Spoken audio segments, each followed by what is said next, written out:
Dan saya sebagai pimpinan DPRD sekali lagi merasa kecewa dan saya ini adalah pembohongan publik.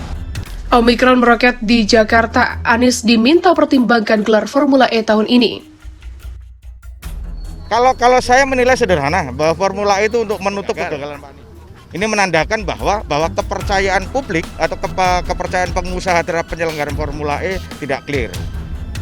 Karena ini resikonya memang sangat berat, resikonya besar. Kami sebagai ketua dewan dan fraksi kami melihat ada manipulasi lagi bahwa seakan-akan mengiyakan, padahal ini belum ada konfirmasi antara gubernur dengan dia. Nah ini kan juga saya bertanya kepada Pak Seknek, kenapa kok diperbolehkan? Apakah dia sudah dapat izin atau belum? Tapi kalau mau semua main tabrak-tabrak aja, negara ini ada aturannya gitu. Maka ketika ada keterangan gagal, sebetulnya bisa diatasi dengan cara mengulang tender itu. Jadi tidak ada masalah, hanya saja mungkin ada kecurigaan. Bagaimana kalau misalnya tender gagal berkali-kali, apakah akan ditunjuk? Jadi tidak perlu di tender, itu ada sudah seperti itu.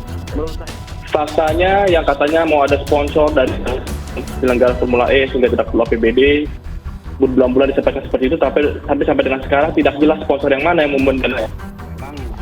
Terlihat ada yang janggal, jadi publik itu mencurigai sebenarnya ada apa ya. Tentu kecurigaan publik beralasan karena sampai hari ini faktanya itu memang masih istilahnya masih nggak ada perubahan di Ancol itu. Karena semua program tidak ada yang berjalan, maka di ujung masa jabatan mereka atau Pak Anies menggelar balap mobil Formula E yang kelas dunia, walaupun persiapannya sampai hari ini tidak nampak persiapannya begitu serius atau persiapannya begitu matang. Kenapa tidak matang? Contoh kemarin, yang namanya lelang saja gagal. Secara transparan lah, akuntabel terkait dengan pelaksanaan ini. Yang ketiga bahwa yang namanya Formula E ini kan harapan semua publik Jakarta ya, dan publik yang lainnya, saya kira tidak hanya Jakarta ya Indonesia pada umumnya. Karena kan ini satu event yang untuk pertama kalinya diselenggarakan, sehingga publik keponya sangat tinggi gitu harapannya. Nah kalau kemudian ini terkesan sampai hari ini ada unsur gagal, kemudian di situ juga belum ada sponsorshipnya. Nah ini kan menyebabkan ya bahasanya jadi publik melihat seperti ngeri-ngeri sedap gitu ya, kalau memang nanti pada akhirnya itu tidak terselenggara secara baik. Ya tentu kita masih berharap bahwa sebagaimana dijelaskan Pak Sarip tadi, kita optimis untuk bisa menyelenggarakan, dan publik memang sangat support untuk bisa terselenggara secara baik. Hanya persoalannya kemudian ketika ada persoalan kegagalan dan itu bisa diulang sebagaimana peraturan LKPP lah ya, di situ akan faktanya sirkuit Formula E sekarang yang lokasinya katanya ditetapkan di Ancol itu masih berupa kubangan lumpur. Faktanya feasibility study yang sudah diminta dari 2 tahun lalu oleh BPK sampai dengan sekarang belum ada atau mungkin belum pernah dibuka, tapi yang pasti tidak pernah terdengar oleh publik. Okay.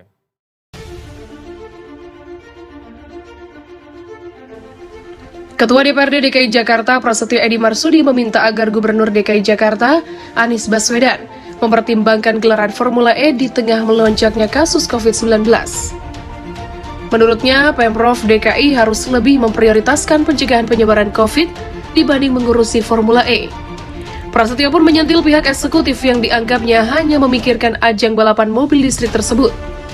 Ya, kita harus waspada. Pemerintah harus berpikir bagaimana meminimalisir penyebaran Omikron ini. Jangan Formula E terus yang dipikirin. Begitulah ucap Pras. Pras menyarankan Anies agar tak memaksakan kehendak menggelar acara tersebut. Berdasarkan data Dinas Kesehatan DKI Jakarta, total kasus COVID varian Omikron menyentuh angka 2.500. Sebanyak 1.300 kasus berasal dari pelaku perjalanan luar negeri atau sebanyak 54%. Kemudian transmisi lokal 1.100 sama atau 45,6%. DPRD DKI Jakarta menyayangkan pemerintah Provinsi DKI di bawah pimpinan Gubernur Anies yang saat ini justru lebih fokus pada persiapan penyelenggaraan Formula E ketimbang melakukan mitigasi penyebaran kasus COVID varian Omikron yang makin meningkat di Jakarta. Ketua DPRD DKI Jakarta Prasetyo Edy Marsudi menilai kasus COVID di Jakarta akan sangat berpengaruh pada gelaran balap mobil bertenaga listrik tersebut. Sebab, jika Anies dan jajarannya tidak bisa menekan penyebaran kasus COVID, maka dipastikan gelaran Formula E terancam kembali gagal. Sekedar informasi, Formula E seharusnya dilaksanakan 6 Juni tahun ini di DKI Jakarta. Namun, akibat penyebaran kasus COVID-19 yang meningkat, gelaran balap mobil bertaraf internasional ini gagal terlaksana. Prasetyo juga mewanti-wanti Pemprov DKI untuk melakukan penanggulangan penyebaran kasus Omikron. Hal ini penting guna mencegah penyebaran virus agar tidak semakin menggila. Berdasarkan data Dinas Kesehatan DKI Jakarta hingga Kamis 27 Januari,